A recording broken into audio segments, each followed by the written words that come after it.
Kira-kira seberapa penting sih hook konten itu? Disimak video ini baik-baik.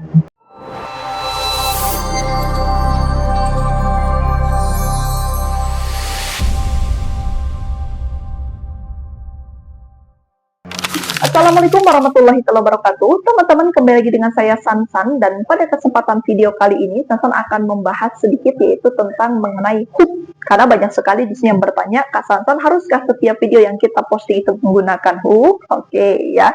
Tetapi sebelum Sansan di sini lanjutkan kepada pembahasannya, alangkah jauh lebih bagusnya teman-teman di-support dulu channel ini dengan cara di-like, komen, dan share. Dan jangan lupa untuk di-subscribe dan aktifkan daripada tombol loncengnya. Tujuannya agar apa? Agar si Sansan di sini semakin semangat konten dan berkaryanya. Oke teman-teman, karena ini banyak sekali ya permintaan, jadi Sansan tentunya akan bahasnya di sini, kalaupun permintaannya di sebelah. Jadi teman-teman, hook itu adalah ya pengertian arti daripada lebih kepada daya tarik ya teman-teman. Kenapa Sansan bilang di sini daya tarik? Karena teman-teman dengan kita menggunakan hook ya di 3 detik pertama nih gitu kan, sesuatu hal yang mengagetkan atau yang mencemooh atau yang bikin orang marah, kesal gitu, terkejut. Nah, itu kan hook ya teman-teman ya. Yaitu tujuannya agar tidak di-skip di 3 detik pertama sampai 10 detik pertama. Tujuannya agar tidak di-skip. Cuman sayangnya kebanyakan gitu kan, untuk hooknya udah pada oke, untuk pembuatan hooknya udah pada keren. Tapi teman-teman di pembahasan berikutnya monoton sama aja, tidak akan menyebabkan si retensi konten kamu di sini bagus dalam artian atau engagementnya ya teman-teman, seperti itu.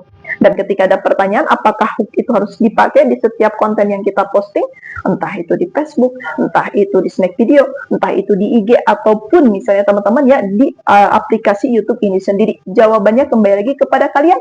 Karena teman-teman kalau misalnya pada dasarnya kalian sudah punya personal branding, sebetulnya tidak butuh hook. Ya, kalau yang Susan perhatikan ya teman-teman ya, coba kalian perhatikan untuk kreator-kreator besar, jarang menggunakan hook ya. Tapi kalau misalnya kita yang memang seperti Santani ya gitu kan, yang masih pemula ya, yang masih meraba-raba, tentunya kita butuh apa penggunaan hook dengan tujuan agar si video kita itu tidak langsung di-skip ketika muncul di berandanya. Dan seberapa pentingkah untuk hook itu sendiri? Jawabannya teman-teman 85% itu hook itu penting. Paham ya? Hanya saja teman-teman ya, ada yang perlu kalian ketahui ketika kalian sudah menggunakan hook akan tetap mempengaruhi kepada engagement kita ataupun retensi konten kita, tentunya dengan kita di sini meningkatkan value video kita ya, yaitu materi pembahasan kita. Jangan sampai hook kita di sini sudah menohok ya teman-teman, sudah membuat orang terkejut dan membuatnya standby, pas masuk ke pembahasan monoton. Oke, nah itu juga perlu kita perhatikan, yaitu berarti tentunya dari public speaking kita juga yang harus perlu dan terus kita olah ya. Nah, jadi untuk secara singkatnya teman-teman di sini ya, sekali lagi saya sampaikan kepada kalian, hook pada konten itu penting, apalagi buat kita-kita yang belum punya personal branding atau yang personal branding itu belum kuat, itu yang pertama ya.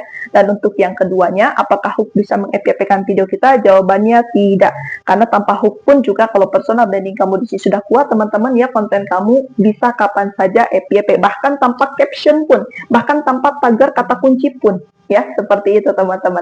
Jadi jelas ya.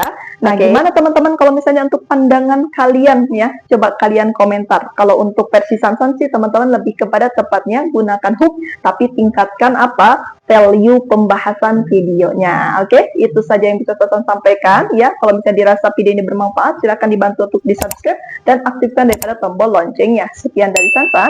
Assalamualaikum warahmatullahi wabarakatuh. Semoga bermanfaat dan berkah.